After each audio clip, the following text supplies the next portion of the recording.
Interestingly, somebody just said, how do one handle members, family members, who only reach out to you when they are in need?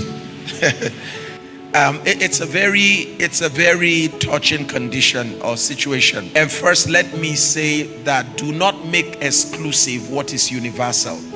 I don't want you to isolate your experience and think that you are in an island experiencing this thing, all alone by yourself. It's a universal experience, and it is driven, number one, by presentation. How you present yourself. If you present yourself as a savior to your family, and you present yourself as someone they can always rush to when they have need, what do you expect them to do when they have needs? They will always turn to you as you present yourself. If you present yourself as someone they can always come to. How many of you know an ATM machine here? Have you ever gotten a text message from an ATM machine saying, how are you doing?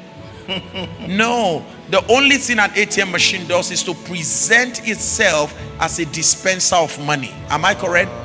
And the only relationship you have with an ATM is the same. When you have need for money, you remember who? ATM. ATM. That's why when they think of money, who did they remember? Will they remember? You. Because again, it's how you present yourself. Number two, it's beyond presentation. It's sometimes based on their own personalities. There are people who, by personality wise, they are leaners. They like to lean on others. And if they feel that you are someone they can lean on, and at one or two times they've attempted leaning on you and you were available to lean on, then consistently you have trained them to do what? To lean on me. So that's it. So they always see you as someone to lean on. So presentation is there, and also personality leanings are also there. Another reason why people reach out to you when they are in need is because of their self-centered nature. Selfishness just makes you think about yourself. So whenever they get from you, as long as their own needs are met, they don't think about you, they don't think about your needs. And that is why some of us, most of us here, have you realized that when you have someone who normally blesses you financially, that blesses you with jobs, have you realized that you always make the mistake of never thinking they need anything? For instance, during this holiday, how many of you reached out to people who are richer than you, people that blesses you, people that give things to you? A woman cried when my wife and I sent her a gift. She cried. She said, nobody ever does that.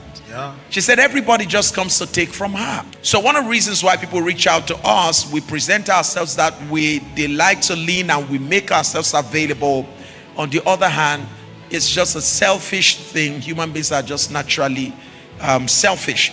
Let me say this. If you don't train people how to relate with you, they will relate with you based on how they are trained. And so I've learned these days to say, sorry, how are you? Thank you so much.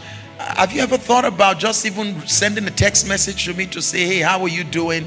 Sometimes some people are so blinded by self-centeredness that they don't see outside of that space. So you may have to retrain them on how to relate with you. What is the value of getting angry inside and not being able to tell them how you feel? You're getting angry. They don't do this, they don't do that. Hey, why don't you just call the person? I mean, if you have the confidence to give them, why don't you have the confidence to tell them? Hey, come here, come. Listen, I'm not talking about me. Can we talk?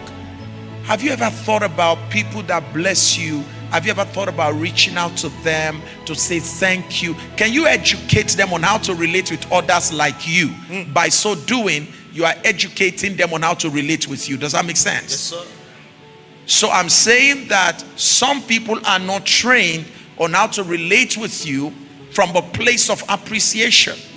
Your job is to train them on how to appreciate people.